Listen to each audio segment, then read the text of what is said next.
Hello everyone, আমার একটা নতুন ভিডিওতে তোমাদের অনেক অনেক স্বাগত। আজ হচ্ছে সোমবার আর আজকে অনেক হেডেক, অনেক কাজ করতে হবে আমাকে।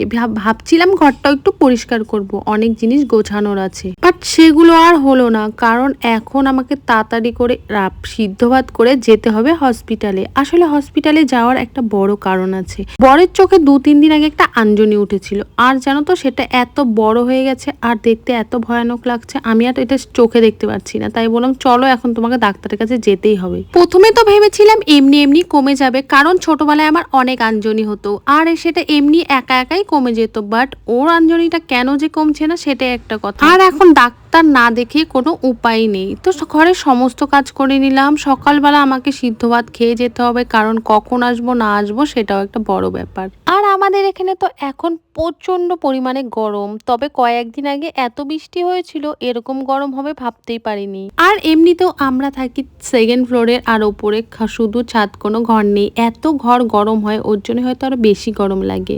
এই বিস্কুটটা তোমরা কারা কারা পছন্দ করো? ওরিও আমি কিন্তু পছন্দ করি না, বাট বর খেতে চেয়েছিল তাই 2 প্যাকেট এনেছিলাম, তাই ভাবলাম এটা খেয়ে নি, কিন্তু বাট ভালো লাগছিল না, এত মিষ্টি। আর তারপরে সকাল সকাল এখন আমি ওল্ড কচু সিদ্ধ আর সাথে আলু সিদ্ধ দিয়েছিলাম। এই ওল সিদ্ধটা কিন্তু আমি ভালোবাসতাম না, আগে কোনোদিনও খেতাম না, কিন্তু এখন না খুব ভালো লাগে। একটু লেবু আর লঙ্কার তেল দিয়ে মাখলে বেশ টেস্টি হয় খেতে।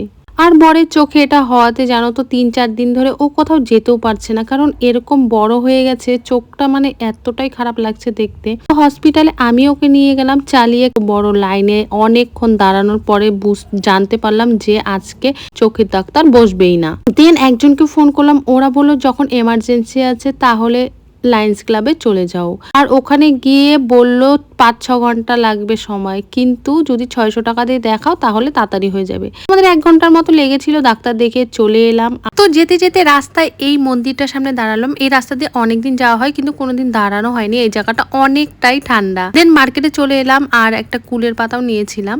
মার্কেটটা এত ফাঁকা, কারণ গরম, এর জন্যই হয়তো।